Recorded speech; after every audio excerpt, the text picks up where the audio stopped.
Prepare to indulge in a meal that's both comforting and elegant: cheddar chicken shells with peach caprese salad. Imagine tender pasta shells, cooked to perfection, then stuffed with a rich, creamy mixture of shredded chicken, sharp cheddar cheese, and just a touch of garlic. These shells are then baked until they're golden and bubbly, with the cheddar melting into every nook and cranny, creating a dish that's both hearty and satisfying. The aroma alone is enough to draw everyone to the table, but the magic doesn't stop there. To balance the richness of the cheddar chicken shells, we pair them with a fresh and vibrant peach caprese salad.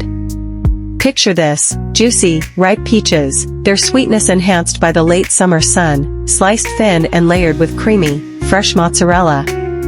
Add to that the aromatic freshness of basil leaves, and a drizzle of tangy balsamic glaze that ties everything together. The sweetness of the peaches contrasts beautifully with the creaminess of the mozzarella and the sharpness of the balsamic, creating a salad that's not only visually stunning but also bursts with flavor in every bite. When served together, the warm, cheesy chicken shells and the cool, refreshing peach caprese salad offer a perfect harmony of flavors and textures.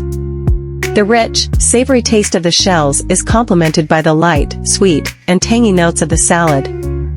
It's a meal that manages to be both indulgent and refreshing, making it perfect for a summer evening with family or friends. Whether you're looking to impress your guests or simply enjoy a delicious, balanced meal, cheddar chicken shells with peach caprese salad is sure to leave everyone satisfied and asking for seconds.